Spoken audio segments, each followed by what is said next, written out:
Hello tout le monde! Alors je suis heureuse de vous retrouver aujourd'hui pour vous parler des signes du poisson pour ce mois de mars. Alors je vous souhaite un excellent anniversaire. Donc j'ai choisi une rune, le tarot de Marseille et une petite carte du petit oracle des animaux de pouvoir de Claire Duval. Alors bien sûr, je vous rappelle que c'est un tirage général. N'hésitez pas à l'écouter votre signe ascendant ou votre signe lunaire. Alors on va parler de la rune ici qui est Nodise. Nodise ici nous parle de besoins et de nécessités matérielles, à équilibrer surtout. Attention à l'obsession, à vouloir vraiment à réussir ici matériellement. Ça indique généralement d'avoir une approche prudente ici pour que les projets réussissent. Voilà, ça c'est l'énergie pour vous pour ce mois de mars. Alors, on va regarder dans le domaine sentimental, nous retrouvons la carte du chariot. Dans le domaine professionnel, la carte de l'empereur. Dans le domaine financier, la carte du pendu. Dans le domaine ici des énergies, la carte du soleil. Et en synthèse ici, nous retrouvons la carte du mât ou du fou. Donc, on l'avait également dans le signe précédent, dans le signe du Capricorne. Donc, le fou ici va nous parler de liberté, d'indépendance. Ici, on n'a pas envie de contraintes, on n'a pas envie d'obligations. On est capable de se lancer vers l'inconnu, de prendre des risques, de partir. Alors, malgré tout, attention à ne pas partir sur un coup de tête et puis d'éviter ici de fuir ses responsabilités. Donc, on va regarder dans le domaine ici sentimental. On a la carte ici du chariot qui peut nous parler de relations instables ou alors passagères. Ici, il peut y avoir de nombreuses rencontres lors de déplacements divers, des invitations ou des sorties. Ça peut représenter des relations passagères. Ici, on ne s'engage pas. On préfère rester libre et indépendant. On n'a pas envie de contraintes, on n'a pas envie d'avoir des obligations. Donc ça peut être ici la rencontre d'un globe-trotter. On peut rencontrer ici un voyageur, quelqu'un qui voyage beaucoup, qui bouge beaucoup, quelqu'un qui n'a pas de domicile fixe vraiment. Alors pour d'autres, ça peut représenter ici un projet de voyage.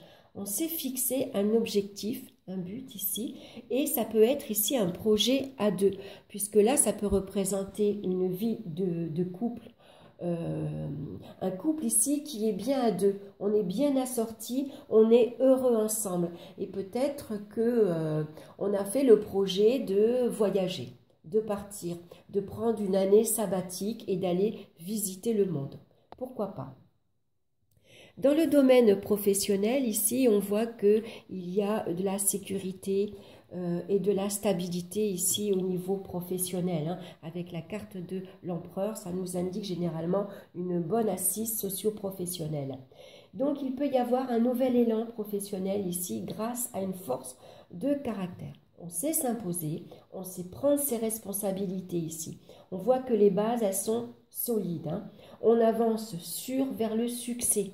On peut ici avoir un poste de commandement. On a en tout cas ici le caractère pour commander, manager une équipe, pourquoi pas. On sait prendre des risques également, on sait ce qu'on veut et on peut avoir une certaine liberté d'action.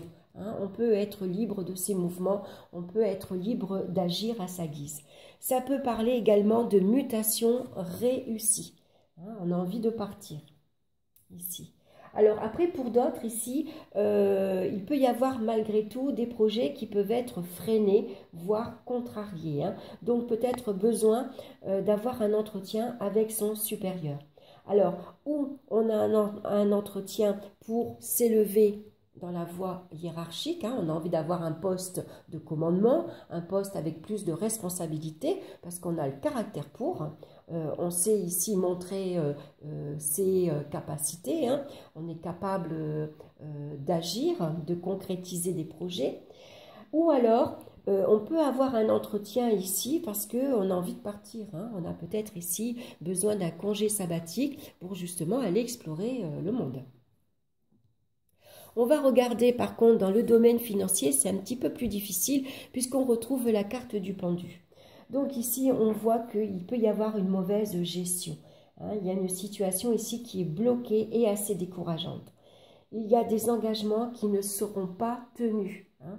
On ne pourra pas, puisque là, on nous parle de restrictions très importantes. Hein. Il y a des obligations et des contraintes ici financières auxquelles on est obligé de se tenir. Hein. Donc, ça peut représenter également des risques de perte matérielle. Donc, soyez prudents. Hein. On a besoin ici de faire des sacrifices. Hein. Surtout si on veut partir, si on veut voyager, on se serre la ceinture. Donc, ici, peut-être que matériellement, finalement, on va se libérer. Ici, c'est pour ça qu'avec la rune Nodis, vous voyez, elle sort bien, puisque Nodis ici nous parle qu'il faut faire la différence entre le besoin matériel et la nécessité. Ici, il faut trouver un équilibre. Il ne faut pas que nos besoins matériels deviennent une obsession. On ne court pas ici après la réussite matérielle. Il faut pas, on veut à tout prix une belle voiture, une belle maison, une belle télé, un canapé. Voilà, vous voyez, il va falloir peut-être ici regarder ce que l'on veut vraiment. Alors peut-être besoin ici de sacrifier quelque peu sa vie matérielle. Finalement, on n'en a pas vraiment besoin. C'est pas utile, c'est pas indispensable. Donc on préfère peut-être se sacrifier ici. Voilà, on n'a pas besoin d'avoir tant de choses finalement hein, pour pouvoir justement bouger, voyager. Hein, voilà. À vous de voir ce qui vous parle le mieux dans votre situation. Hein. En tout cas, ne fuyez pas vos responsabilités. Hein. Ici, attention à la négligence. Hein. Ici, voilà, attention au coup de folie. Ne faites pas n'importe quoi malgré tout. Alors, au niveau ici des énergies, on a la carte du soleil. Alors, ça peut représenter une énergie moyenne, hein, avec beaucoup de fluctuations. Ici, voilà, un coup ça va pas, un jour on a le moral, un jour on ne l'a pas, un jour on a beaucoup d'envie, un jour on est fatigué, voilà, hein, ça peut être ici avec des hauts et des bas, donc on surveille ici son mental, on surveille son psychisme, hein, surveillez votre façon de penser également. Et puis peut-être aussi besoin de surveiller sa vue, ici, hein, n'hésitez pas, voilà, si vous ne voyez pas très bien, d'aller visiter faire une consultation chez l'ophtalmo. Par contre, en dehors de ça, vous avez une créativité géniale. Hein. Donc voilà, hein, écoutez vos instincts, suivez votre intuition. Voilà, hein, c'est très important pour vous ce mois-ci. Donc on va regarder l'animal totem, non, l'animal de pouvoir qui vous suit pour vous ce mois-ci. Et on a la carte de la cigogne. Alors c'est marrant parce que la cigogne est un voyageur. Et le voyageur, on le retrouve ici dans la carte du mât. J'accueille avec plaisir et excitation la nouveauté. Elle me conduit vers de passionnantes aventures. Superbe message pour vous qui correspond bien ici à la carte du mât, puisque le mât, comme je vous le disais, est un voyageur. Hein. Ici, il aime découvrir de nouveaux horizons. Il est capable ici de prendre des risques. Il ne sait pas où il va, mais en tout cas, il y va. Il a cette énergie ici pour aller de l'avant.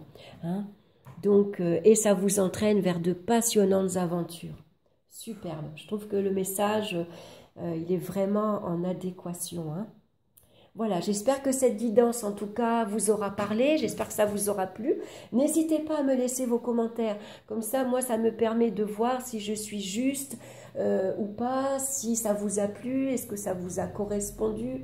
Enfin, c'est pas très clair là ce que je viens de dire. Est-ce que ça vous correspond plutôt, excusez-moi. Voilà, merci en tout cas de votre écoute. N'hésitez pas également à liker et à vous abonner. Hein. Ça me permet ici que la chaîne ici prenne une belle ampleur également. Voilà, en tout cas, je vous souhaite un excellent mois de mars, un excellent anniversaire. Faites-vous plaisir et puis je vous retrouve très bientôt pour une nouvelle vidéo. Bye bye!